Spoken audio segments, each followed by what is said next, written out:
With puppies, it's particularly important that you get how much food you give them every day correct. So in this video, we're going to make it as simple as possible and make sure that you don't make any mistakes. So you're going to have the healthiest pup in the park after watching this video. A common misconception is that you need to feed your puppy lots of food to grow. In actual fact, if you overfeed a puppy, it leads to surplus calories, excess energy, and that goes to an unnatural rate of growth. It contributes towards excess growth. In reality, the ideal situation is a slow and steady growth. So getting the amount of calories that you give your pup every single day correct is really, really important. Puppies do need a slightly higher proportion of food per day to an adult dog.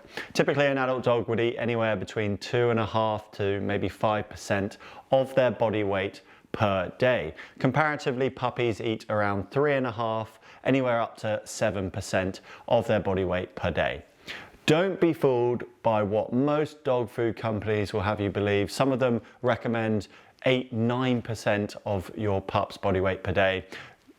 That's nonsense. You've got to account for the fact that you're going to be treating your puppy really regularly. Those calories that come via those rewards that you give them for actually listening to you, they count for something. And the reality is we overfeed our pups way more than we underfeed them. So stick to the lower end of the scale, work your way up if you think your pup's skinny, and you're going to have a super healthy little dog. The first part of how much food you feed your pup is downloading my free dog nutrition guide. It's in the link in the description. It has the guide, which is really clearly laid out. You can refer to it throughout your puppy's life.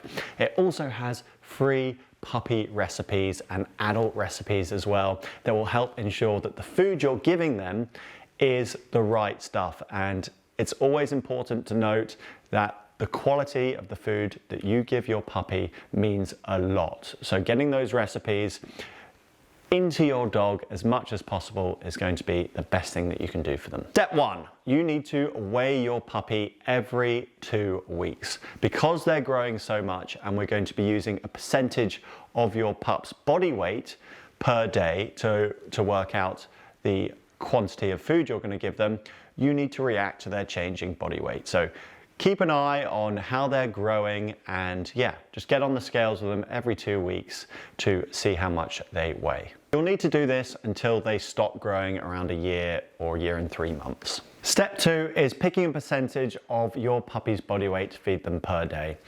This is dependent on the size of the breed that you have. Giant breeds of dog need anywhere between 3 to 4% of their body weight per day.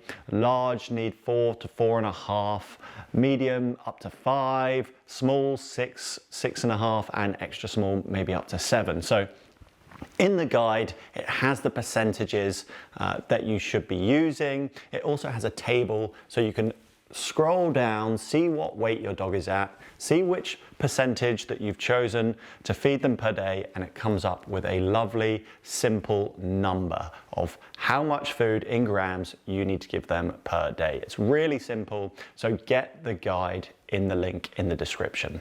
In the guide, it also goes into how many meals you should be feeding your pup per day. And again, there's a common misconception that you need to be feeding them really, really regularly. Food abundance is more unnatural for dogs than it is for us humans. So you actually want to be on around 2 meals a day when your pup's got to the age of 4 months, and by 1 year you want to be moving to 1 meal a day.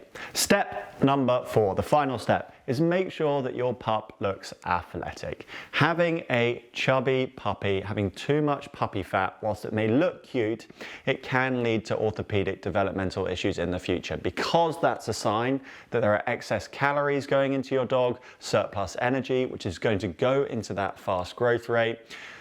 You need to keep them looking athletic. That's how you manage this steady growth. And it's actually just really as simple as that. As long as you're keeping your pup looking athletic with that hip definition at the back, starting to see their muscles come through.